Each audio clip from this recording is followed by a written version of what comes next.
Mission Walk, India's #1 most advanced rehabilitation and physical therapy center, Manikonda, Alkapur Road. Call 9177 300 194. మా branches Hyderabad, Delhi మరియు పూణేలో కలవు. మీరు తెలుగుదేశానికి రావాల్సిన పరిస్థితి ఎందుకు ఏర్పడ్డాయి అన్నా? ముందు వైసీపీలో ఉన్న తర్వాత తెలుగుదేశం రావాల్సిన పరిస్థితులు ఎందుకు ఏర్పడ్డాయి అలా ముఖ్యంగా నేను మీ దృష్టికి తీసుకొని వచ్చేది ఏంటంటే, మా కుటుంబం మొట్టమొదటి నుంచి మేము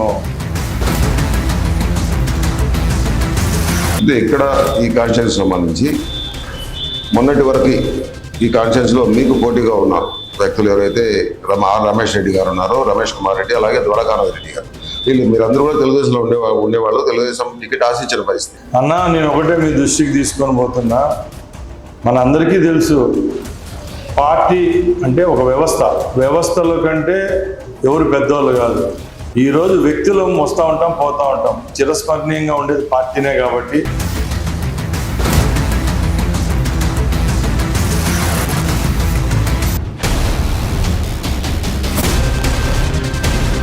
నమ్ముతాను. ఈరోజు తెలుగుదేశం పార్టీ బలంగా ఉంది కాబట్టి నాలాంటి నాయకులు కానీ వేరే నాయకులు కూడా రావచ్చు, పోవచ్చు, కానీ పార్టీనే ఫైనల్. మణిపల్లి కుటుంబం అంటే రాయచోటి నియోజకవర్గంలో తెలియని వారు ఉన్నారు. ఎందుకంటే ఆ కుటుంబంలో దాదాపు 3 దశాబ్దాల రాజకీయ చరిత్ర ఉంది ఆ కుటుంబానికి. ఆ కుటుంబానికి సంబంధించి ప్రస్తుతం ఎవరైతే ఇక్కడ రాయచోటి టీడీపీ అభ్యర్థిగా ఉన్నారో ఆయన తండ్రి గారు నాగిరెడ్డి గారు, మండిపల్లి నాగిరెడ్డి గారు 2 సార్లుగా ఇక్కడ శాసనసభ్యులుగా ఎన్నికారు. ఆ తర్వాత వాళ్ళ రాంప్రసాద్ రెడ్డి వాళ్ళ బాబాయ్ ఇక్కడ 2 సార్లు ఎమ్మెల్యేగా ఎన్నికైన పరిస్థితి. ప్రస్తుతం ఇక్కడ రాంప్రసాద్ రెడ్డి టీడీపీ అభ్యర్థిగా రాయచోటి కాన్స్టిట్యూన్సీ ఫస్ట్ టైం పోటీ చేస్తూ ఆయన ప్రత్యక్ష రాజకీయాలకు వచ్చి పోటీ చేస్తున్నారు.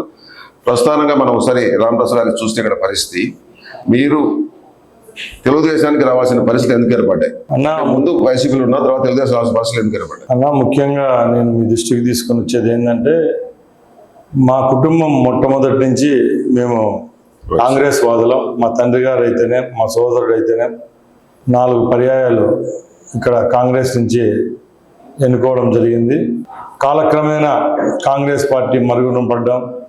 ఈరోజు రాజకీయంగా ముందుకు పోవాలంటే ఏదో బలమైన పార్టీలో రావాలా, ప్రత్యక్ష రాజకీయాల్లో పోటీ చేయాలనుకున్నప్పుడు మనకి ఏదో ప్లాట్ఫామ్ కావాలి. కాబట్టి మాకు అనుగుణంగా ఈరోజు ఉన్న రాజకీయాల పరంగా నియోజకవర్గాన్ని మనం నడిపించాలంటే మనకు అన్ని విధాల అనుకూలమైన పార్టీ ఏదైనా ఉందంటే తెలుగుదేశం అని గ్రహించి, తెలుగుదేశం పార్టీలో ఈరోజు కూడా వేలాది మంది కార్యకర్తలు నియోజకవర్గం ఏదైనా రాయచోటే. కాబట్టి నేను తెలుగుదేశం పార్టీని ఎన్నుకోవడం జరిగింది. ఇక్కడ గత 4 సంవత్సరాల నుంచి అధికారంలో ఉన్నా కూడా బయటకు వచ్చి తెలుగుదేశంలో పనిచేశాను.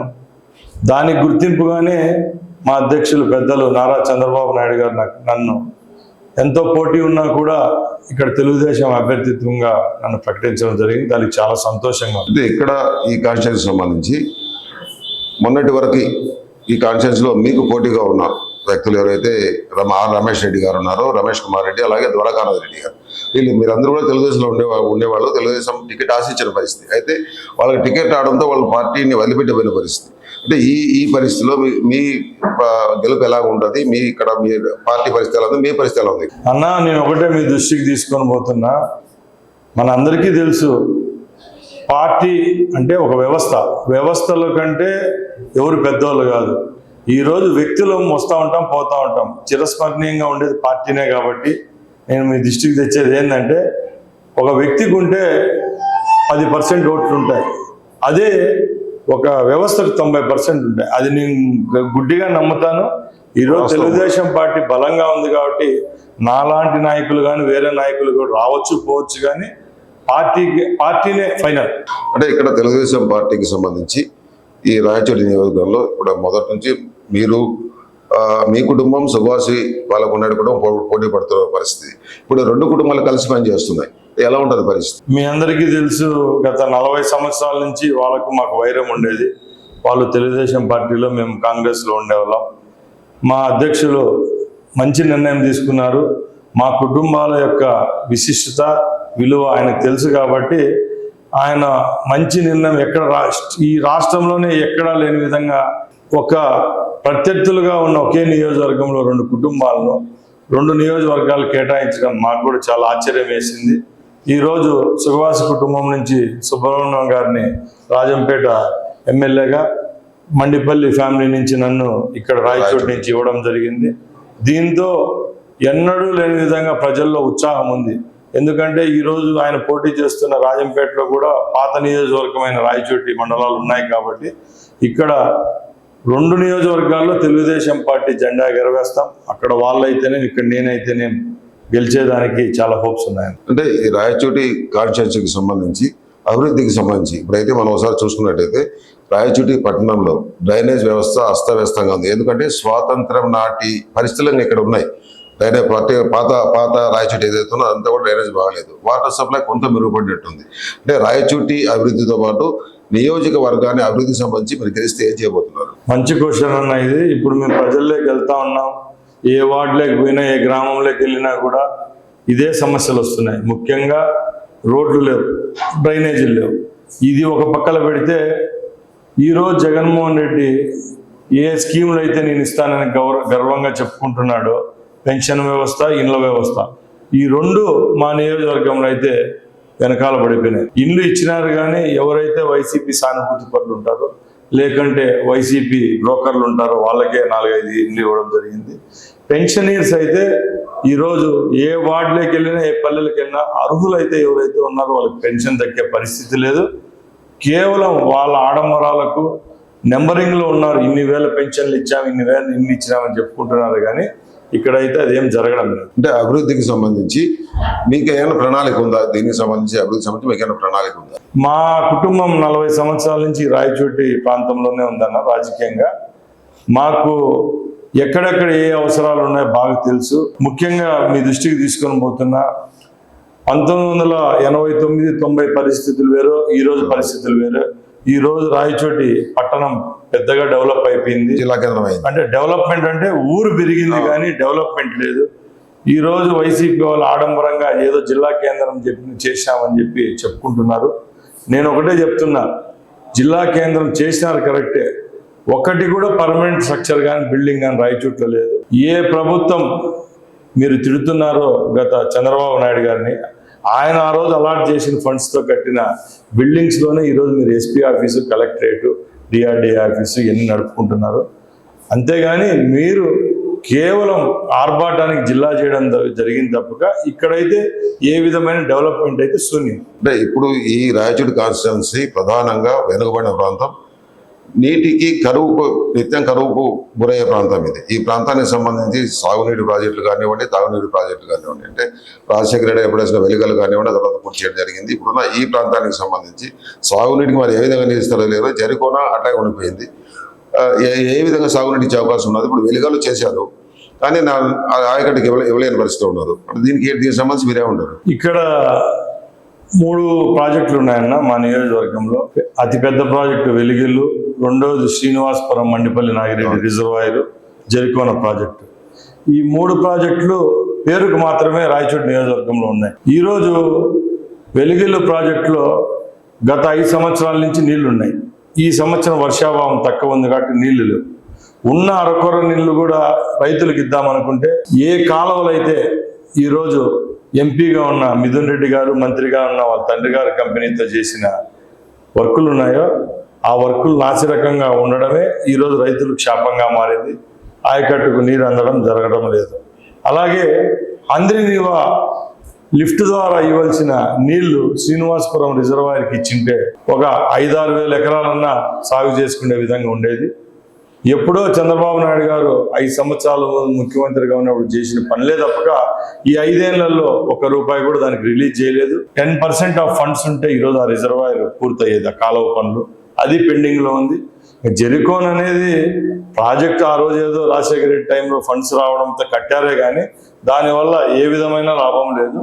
3 ప్రాజెక్టులు నత్తనడకనైతే నడుస్తూ ఉన్నాయి. ప్రజలకైతే మేలైతే జరగడం లేదు. అంటే జరికోనకు సంబంధించి ఇక్కడ 6,000 ఎకరాలు ఆయకట్టుకు నీరు ఇవ్వాలన్న ప్రతిపాదన ఫస్ట్లో స్టార్ట్ చేసినప్పుడు ప్రాజెక్ట్ అయితే కట్టారు, నీళ్ళు వచ్చి ఇప్పుడన్నా ఆయకట్టుకి ఇవ్వాలంటే డిస్ట్రిబ్యూటర్స్ కంప్లీట్ కాలేదు. ఇక్కడ ఉన్న ఆ ప్రాంత ప్రజల ఆరోపణ ఏంటంటే, ఆ నీళ్లు కిరణ్ కుమార్ రెడ్డి ముఖ్యమంత్రిగా ఉన్నప్పుడు ఆయన తాగునీటికి కలిగి తీసుకెళ్ళలేదు తప్ప ఇక్కడ పట్టించుకోలేదన్నది. దీనిపైన మీరేమంటారు? నేను ఒకటే మీ దృష్టికి తీసుకొని పోతున్నా, జరికోన ప్రాజెక్ట్ అనేది రాయచోటి పీలూరు నియోజకవర్గాల మధ్యలో ఉంది. అది భౌగోళికంగా 2 నియోజకవర్గాలకు సంబంధించిన ప్రాజెక్ట్. అది ప్రాజెక్టు ఉండేది వచ్చి రాయచోటి నియోజకవర్గంలో కానీ ఆయకట్టు కూడా ఇక్కడ ఉంది కదా, ఉంది. మునక ప్రాంతం ఉండేది టోటల్ పీలేరు కాన్స్టిట్యున్సీలో కాబట్టి కొంచెం ఇబ్బందులు అయితే జరిగినాయి. ముఖ్యంగా వాళ్ళకు మంచి జరగాలన్నా మాకు మంచి జరగాలన్నా కూడా ఈ రోజు ఉండే ప్రభుత్వం ఏదైనా నిధులు ఇస్తేనే జరుగుతుంది, కానీ డిస్ట్రిబ్యూటరీలు కానీ కెనాల్స్ కానీ కట్టేదానికి ₹1 కూడా 5 సంవత్సరాల నుంచి ఇవ్వడం అయితే జరగలేదు. అంటే ఇక్కడ ఒకసారి మనం ఆలోచించినట్లయితే ఇక్కడ మీ ప్రత్యర్థి వైఎస్ఆర్ కాంగ్రెస్ పార్టీ ఎమ్మెల్యే శ్రీకాంత్ రెడ్డి గారు ఇక్కడ 4 సార్లు గెలిచారు, 4 పర్యాలు గెలిచారు. ఇక్కడ ఆయన ఏమో నేను అభివృద్ధి చేశాను, ఇక్కడ ఈ ప్రాంతానికి సంబంధించి చాలా పనులు చేశాను, అభివృద్ధి చేశాను, రోడ్లు వేశాను, రాజీడి పట్టణానికి మంచినీళ్ళు తెచ్చాను అని చెప్తున్న పరిస్థితి. దీనికి మీరే ఉంటారు. నా శ్రీకాంత్ రెడ్డి అనే అతను ఒక మ్యానిపులేటర్ అన్నారు. ఆయన ఏ రోజు స్వతహాగా స్వతంత్రంగా ఆయన గెలవడం జరగలేదు. మీకు అందరికీ తెలుసు, ఏదో ఒక సెంటిమెంట్లో గెలవడం, వేవ్లో గెలవడం, లేకుంటే వేరే నాయకుల యొక్క ఇమేజ్తో గెలవడము, ఇంకో నాయకులు ఉపయోగించడం జరిగింది తప్పక ఆయన ఈ రోజు కూడా ప్రజల దగ్గరికి పోయి నేను శ్రీకాంత్ రెడ్డిని నా ముఖం చూసి ఓటేయండి అని అడిగిన పాపాన్ని పోలేదు. మేము అదే ప్రతి ఒక్క మీటింగ్లో చెప్తా ఉన్నాం. ఎందుకంటే దానికి ఉదాహరణలు చెప్తాను.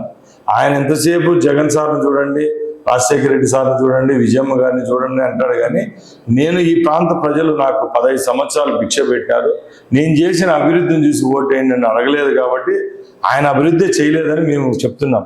ఎందుకంటే ఈరోజు సంక్షేమం అభివృద్ధి అనేది జోడుకు రాదు. ఆంధ్రప్రదేశ్లో ఎక్కడ చూసినా కూడా అభివృద్ధి అనేది 0లో ఉంది. సంక్షేమం అనేది ఇస్తున్నారు, బట్ ఎవరికి ఇస్తున్నారంటే ఎవరైతే వైసీపీకి ఉన్నారో, మద్దతుదారులు ఉన్నారు, వాళ్ళకే సంక్షేమ ఫలాలు. అంటే ఆయన చెప్తున్నది జగన్మోహన్ రెడ్డి గారు కానీ లేకుంటే వైసీపీ నాయకులు చెప్తున్నది ఈ సంక్షేమ పథకాలు పార్టీలకు అతీతంగా, కులాలకు అతీతంగా మేము ఇస్తున్నాము, అందరికీ మేము అందేట్ చేస్తున్నాము, అర్హులైన వారికి అందరూ అంటున్నాం. నేను చెప్పేది ఏంటంటే అన్న, ఈరోజు సంక్షేమ పథకాలు అనేది ఈయన తెచ్చినట్టు ఏమి కాదు. స్వాతంత్రం వచ్చిన తర్వాత ఇందిరమ్మ హయాం, జవహర్లాల్ నెహ్రూ గారి హయాంలో, అటల్ బిహారీ వాజ్పేయి గారు వచ్చిన తర్వాత మన్మోహన్ సింగ్, పివి నరసింహారావు గారు భారతదేశంలో పేదవారు ఏ విధంగా అభివృద్ధి చెందాలో అని చెప్పి ఎన్ఆర్జిఎస్ అనేది మంచి స్కీమ్ ఒకటి తీసుకొచ్చినారు. ఏ పార్టీ అయినా మనం దాన్ని ఒప్పుకోవాల్సిందే. అలాగే social welfare, BC, SC, ST hostel అయితేనే, ఈరోజు వాళ్ళకి ఇస్తున్న కాస్మెటిక్ ఛార్జీలు అయితేనే, ఈయన చెప్తున్న అమ్మఒడి అయితేనే, ఫీజు రీయింబర్స్మెంట్ అయితేనే, ఈ స్కీములన్నీ ఈయన చేసినట్టు ఏం కాదు, పేరుకు ఆయన పేరు పెట్టుకుని ఇస్తున్నాడు. కానీ ఏ ప్రభుత్వమైనా, ముందు ప్రభుత్వాలైనా ఈ ప్రభుత్వాలైనా సంక్షేమ పథకాలు ఇస్తానే ఉన్నాయి, పేరు మార్పు తప్పక. ఈయన అయితే కొత్తగా తెచ్చిన పథకాలు ఏదైనా ఉంటే మీరు మా దృష్టికి తీసుకొని రావాలా. ఎందుకంటే ఒక అంబులెన్స్ ఉంటుంది, అంబులెన్స్లో ముందు నాయకుని ఫోటో తీసి ఈ నాయకుని ఫోటో పెట్టుకుంటాడు. అలాగే ఈరోజు ఎన్నో వేలాది విద్యా సంస్థలు ఉన్నాయి మన ఆంధ్రప్రదేశ్ రాష్ట్రంలో. కేవలం భార్యాభర్తల మీద ఆధారపడి వాళ్ళిద్దరి మధ్య గొడవ పట్టేదానికి అమ్మఒడి అనే స్కీమ్ తీసుకొని వచ్చినాడు. అదన్నా వేసిన పాపాన్ని ఏదైనా పోతాడంటే అది పోవడం లేదు. అన్ని ప్రజలను డబ్బుతో కొనాలనే ఉద్దేశంతో ఈరోజు ఈ స్కీములు తెచ్చినాడు, కానీ ప్రజల యొక్క జీవితాల్లో మార్పు తెచ్చేదానికైతే ఈయన ఏం ప్రయత్నించలేదు. ఇంకోటి ఏంటంటే, ఈరోజు ఆయన ఇస్తున్న డబ్బులు మనకు ఏదో పెద్దగా అనిపించట్టుగానే ఈరోజు ఒక సిలిండర్ ధర, పప్పు, ఉప్పు, ధాన్యం ధరలు అయితేనే, అలాగే పెట్రోల్ ధరలు అయితేనే, ఇవన్నీ ఆకాశాన్ని అంటికి అయిపోయినాయి. ఆయన అయితే పూర్తిగా విఫలమైనాడు. ఈరోజు నిజంగా జగన్మోహన్ రెడ్డికి ఓటుగలిగే అర్హత ఉండింటే, హక్కు ఉండింటే, ప్రజలు ఇంత వేసవిలో రాష్ట్రంలో నీళ్లు లేక అలమటిస్తూ ఉంటే, ముఖ్యంగా మా నియోజకవర్గంలో మేము క్యాన్వాస్ వెళ్తుంటే ఏ పల్లెకి వెళ్ళినా కానీ ఆక్రాంతలు చూస్తా ఉన్నాం. ముందంతా ఏం చెప్పారు, జగన్మోహన్ రెడ్డి క్యాబినెట్లో వరుణదేవుడు ఉన్నాడని చెప్పుకునేవాళ్ళు. ఆయనకు నిజంగా ఆ శక్తి యుక్తులు ఉంటే ఈసారి వర్షాలు కురిపించవలసిందిగా మేము ఆయన విన్నవించుకుంటున్నాం. అయితే ప్రధానంగా ఇక్కడ ఈ ప్రచారంలో, ఎన్నికల ప్రచారం మొదలైనప్పటి నుంచి జగన్మోహన్ రెడ్డి గారు చెప్తున్నారు, ముఖ్యమంత్రి జగన్మోహన్ రెడ్డి గారు చెప్తున్నది, నేను మంచి చేసి ఉంటే నాకు ఓటు వేయండి అని అడుగుతున్న నేపథ్యంలో వాళ్ళు చేస్తున్న ఆరోపణలు తెలుగుదేశం ఏం చేయలేదు కాబట్టి వాళ్ళు ఏం చెప్పలేకపోతున్నారు, మేము చేసే కాదు మీకు చెప్తున్నాం అంటారు. దీనికి ఏమంటారు? ఒకటైతే నిజం, ఇప్పుడు జగన్మోహన్ రెడ్డి చెప్పినట్టే ఆయన ఏదో మంచి చేసి అంటున్నాడు కదా. మనం దేవుని దగ్గరికి పోయినప్పుడు కూడా భక్తుడు అడిగేదానికి మనకు అర్హత ఉంటుంది.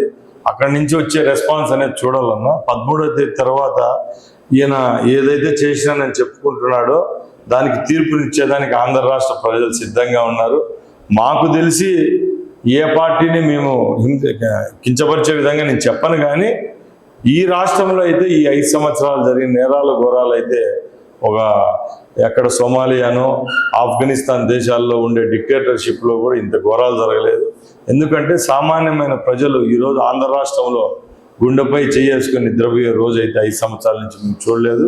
ఈ మార్పునైతే కోరుకుంటున్నారు. ఇంకొకటి ఏంటంటే చంద్రబాబు నాయుడు గారి మీద ఒక నమ్మకం ఉంది ప్రజలకు. ఆయన 70 సంవత్సరాల్లో కూడా అపోజిషన్ లీడర్గా ఉండి కూడా పార్టీ ఏ విధంగా పనిచేయాలి, అపోజిషన్లో ఉండి కూడా ప్రతిపక్షంలో ఉండి కూడా రూలింగ్ పార్టీలో చేస్తున్న అక్రమాలను అయితేనే, వాళ్ళు చేస్తున్న హింసనైతేనే ప్రజల దృష్టిలోకి తీసుకొని పోయే దాంట్లో తెలుగుదేశం పార్టీని బాగా నడిపించారు. దాంట్లో సక్సెస్ అయినాం కాబట్టి ఈరోజు మా గెలుపు ఖాయమైంది. అయితే ప్రధానంగా ఒకసారి మనం ఒక స్థానిక పరిస్థితిని ఆలోచిస్తే కడపలాగా ఇది కూడా ఇక్కడ మైనార్టీలు ఎక్కువ ఉన్న పరిస్థితి అంటే మైనార్టీల నుంచి మీకు మద్దతు ఎలా లభిస్తుంది అన్న? ఇదంతా ఒకటే చెప్తున్నా, ఈరోజు వైసీపీ వాళ్ళు డబ్బా కొట్టుకుంటున్నారు. మైనార్టీలు తెలుగుదేశం పార్టీలో ఆదరించకపోతే 2014లో తెలుగుదేశం పార్టీ ఆంధ్రప్రదేశ్లో వచ్చేదా? ఇంకోటి జగన్మోహన్ రెడ్డికి చెప్తున్నా, నీ పార్టీ పెట్టి 10 సంవత్సరాలు అయింది. ఈరోజు నువ్వెవరైతే మైనార్టీలు చెప్పుకుంటున్నావో ఆ మైనార్టీలంతా ఒకప్పుడు కాంగ్రెస్కు తెలుగుదేశం వేసిన వాళ్ళే కదా. అలాంటివి ఏమీ లేవన్నా. మా రాయచోటు పరంగా అయితే ఈరోజు మైనార్టీలంతా మా వెనకాల నడుస్తున్నారు. అలాగే మా కుటుంబానికి కూడా ఒక చరిత్ర ఉంది. గత 40 సంవత్సరాలుగా ఈ రాయచోట్లో మైనార్టీలకు సంబంధించిన ఏ ఇష్యూస్లో అయితేనైనా మా కుటుంబం వాళ్ళతో పాటు నడిచింది. కాబట్టి మా వెంట తెలుగుదేశం పార్టీ వెంట ఉండే మైనార్టీలు మాకు మద్దతు తెలుపుతున్నారు. కాబట్టి తప్పకుండా విజయానికి మైనార్టీల పాత్ర అధికంగా ఉంటుంది. రేపు జరగబోయే ఎలక్షన్లో కానీ రిజల్ట్లో కానీ మీరు చూస్తారు. ఇక్కడ ఇంకొక అంశం ఏంటంటే ఈ ప్రాంతానికి సంబంధించిన వరకు ఇక్కడ కాంగ్రెస్ పార్టీ మొదట్లో బలంగా ఉండేది. ఎందుకంటే గతంలో మనం చూసుకుంటే ఇక్కడ హబీబుల్లా గారు కానీ తర్వాత ఆయన భార్య ఇక్కడ పోటీ చేసినప్పుడు కానీ కాంగ్రెస్ పార్టీ కొంత బలంగా ఉండేది. ఇప్పుడు తర్వాత జరిగిన పరిణామాల్లో తెలుగుదేశం వచ్చిన తర్వాత కొంచెం కాంగ్రెస్ పార్టీ బలహీనపడడం అది జరిగింది. ఇప్పుడున్న పరిస్థితుల్లో షర్మిల ప్రభావం ఎలా ఉంటుంది, ఈ కాంగ్రెస్ సంబంధించి? నేను ఒకటే మీ దృష్టికి తీసుకొని పోతున్నా, కాంగ్రెస్ పార్టీ అనేది ఖతం అయిపోయింది.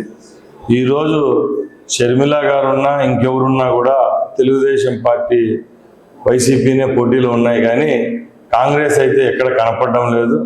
ముఖ్యంగా రాయచోటి నియోజకవర్గానికి విషయానికి వస్తే నాకు తెలిసి కాంగ్రెస్ పార్టీ అయితే జీరోలోనే ఉంది, ఎటువంటి పోటీలో అయితే లేదు. చివరగా ఎన్నికలు సమీపిస్తున్న నేపథ్యంలో ఈ కాన్స్టిట్యున్సీ ప్రజలకు మీరు ఇచ్చే హామీలు ఏంటి, లేదంటే మీరు చేసే అప్పీల్ ఏంటి? నేను ఒకటే రాయచోటి నియోజకవర్గ ప్రజల దృష్టికి తీసుకొని పోతున్నా, ఎప్పుడైనా కూడా మనం నమ్మిన వానికి ఓటేయాలి. మనం గత 5 సంవత్సరాల నుంచి 4 పర్యాయాలు అంటే 3 టర్ములు ఒక బై ఎలక్షన్ జరిగింది. శ్రీకాంత్ రెడ్డికి మద్దతు తెలిపారు మీరు. ఏ విధమైన అభివృద్ధి మన రాయచోట్లో జరగలేదు. కేవలం అంగులు ఆర్భాటాలు తప్పక ఇక్కడ అభివృద్ధి అనేది శూన్యంగా ఉంది. ఈరోజు నేను మీ దృష్టికి ఒకటే తీసుకొని వస్తున్నా, నేను 20 సంవత్సరాల నుంచి పార్టీలు ఉన్నా లేకపోయినా ప్రజల కష్ట నష్టాల్లో కార్యకర్తలు అయితేనే అభిమానులు కష్ట సుఖాల్లో పాల్పంచుకున్నా. నాకు ఒక అవకాశం ఇవ్వండి. ముందు మా తండ్రి గారు అయితేనే, మా సోదరుడు అయితేనే ఏ విధంగా రాయచోటి ప్రజలకు అందుబాటులో ఉన్నారు. మా తండ్రి గారి కాలంలో రాయచోటి ప్రాంతానికి ఎన్నో మంచి జరిగాయి. ఈరోజు నేను సైతం అంటూ ప్రజల పక్షాన పోరాడుతున్నా. మీ అందరూ మద్దతు ఇవ్వండి. తప్పకుండా మీ కష్టాల్లో నేనుంటా. నా విజయానికి మీరందరూ కృషి చేస్తే తప్పకుండా రాబోయే కాలంలో మన రాయచోటి ప్రాంతాన్ని అభివృద్ధి చేసుకునేదానికి నా వంతుగా కృషి చేస్తానని మీ ద్వారా రాయచోటి నియోజకవర్గ ప్రజల దృష్టికి తీసుకొని పోతూ ఆకాంక్షిస్తున్నా. తప్పకుండా వాళ్ళ మద్దతు నా పైన ఉందని అనుకుంటున్నాను. అంటే ఇంకొక అంశం ప్రధానంగా మీరు ఇక్కడ గమనించాల్సింది, ఈ ప్రాంతానికి ఎంతో కొంత వ్యవసాయ రంగం బాగుపడాలా అన్న పరిస్థితి అయితే ఏదైతే గతంలో అనుకున్నారో, వెలుగలకు సంబంధించి హెచ్ఎన్ఎస్ఎస్ లిఫ్ట్ కానివ్వండి, లేదంటే శ్రీనివాసాగర్ లిఫ్ట్ కానివ్వండి, ఈ ప్రాంతాలకు సంబంధించి ఇప్పుడు పించా అలాగే పరిస్థితి ఉంది. దీనికి సంబంధించి మీరు గెలిస్తే ఏం చేయబోతారు? ఒకటే చెప్తున్నాను, ఆల్రెడీ 3 ప్రాజెక్టులు ఉన్నాయి. ఆ ప్రాజెక్టుల్లో 90% ఆఫ్ వర్క్ కంప్లీట్ అయిందన్న. మిగతా 10% ఆఫ్ కంప్లీషన్కు ఫండ్స్ కావాలి. ఇప్పుడున్న శాసనసభ్యుడు ఏం చేసినా అంటే దీన్ని పూర్తి వదిలేసి ఆయన ఉండే నీళ్ళను కూడా పులివెందులకు తీసుకొని పోయేదానికి సిద్ధమయ్యాడు. మేము రాబోయే 5 సంవత్సరాల్లో చంద్రబాబు నాయుడు గారికి ఒకటే విన్నవించుకుంటున్నాం, మాకు కొత్త ప్రాజెక్టులు వద్దు. మా పాత ప్రాజెక్టులు ఏవైతే 3 ఉన్నాయో ఆ ప్రాజెక్టులలో పెండింగ్ ఉన్న పనులకు కొంత డబ్బే అవసరం ఉంటుంది. ఆ డబ్బును మీరు రిలీజ్ చేస్తే ఆ వర్క్స్ కంప్లీట్ అయితే తప్పకుండా ఆ ప్రాజెక్టులలో నీళ్ళు అనేటివి ఉంటే, భూగర్భ జలాలు అనేటివి ఉంటే మాకు బోర్లు ఫీజిబిలిటీ ఉంటుంది. అలాగే ఇంకా ఎక్కువ నీళ్ళు ఉంటే ఆయకట్టు ఇచ్చుకునే దానికి సిద్ధంగా ఉంది. ఇది కూడా కాకుండా వెలుగులు ప్రాజెక్ట్ అనేది ఒక సంజీవిని లాంటిది. Yes. ఈ రోజు రాయచోటి పట్టణము 25 సంవత్సరాల్లో ఎంతో మార్పు చెందింది. ఈ రోజు రాయచోటిలో సుమారు 1,20,000 మంది ప్రజలు ఉన్నారు, 70,000 మంది ఓటర్లు ఉన్నారు. ప్రతి ఒక్కరికి నీళ్లు కావాలంటే వెలుగులు ప్రాజెక్ట్ నుంచే రావాలి. కాబట్టి ఆ ప్రాజెక్టును మేము కాపాడుకుంటాం. ఆ ప్రాజెక్టు కింద ఉన్న కెనాల్స్ అయితే మేము డిస్ట్రిబ్యూటర్స్ అయితే ఏమైతే ఉన్నాయో అవన్నీ లైనింగ్ వర్క్స్ అన్ని కంప్లీట్ చేసుకుంటే తప్పకుండా ఆయకట్టు అనేది ఏదైతే ఉందో అది స్థిరీకరించుకునే దానికి అవసరం ఉంటుంది. కాబట్టి తప్పకుండా వర్క్స్ కంప్లీట్ చేసేదానికి ప్రయత్నిస్తాం. ఇది రాయచోటి నియోజకవర్గ టీడీపీ అభ్యర్థి రాంప్రసాద్ చెప్తున్నది. రాయచోటి నియోజకవర్గానికి సంబంధించి తెలుగుదేశం పార్టీ అధికారంలో వస్తే ఈ ప్రాంతానికి సాగునీరు అందించడంతో పాటు ఈ ప్రాంత అభివృద్ధికి ప్రధానంగా రాయచోటి పట్టణంలో ఉన్న పేరుకుపోయిన సమస్యలను పరిష్కరిస్తామని చెప్తున్న పరిస్థితి. థ్యాంక్ యూ అన్న. Namaste Ramprasad, thank you.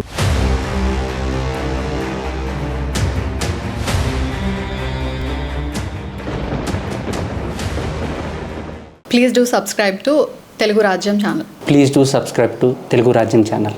Please do subscribe to Telugu Rajyam channel. Hi అండి, నేను మీ ఆర్పీని నెల్లూరు పెద్దారెడ్డి చేపల పులుసు ఓనర్ని. మీరు తెలుగు రాజ్యం అనే ఈ యూట్యూబ్ ఛానల్ సబ్స్క్రైబ్ చేసుకుని మంచి మంచి వీడియోలతో వస్తారు. Thank you so much. Hi people, I'm Sonakshi Verma and you please watch Telugu Rajyam and please subscribe to the channel.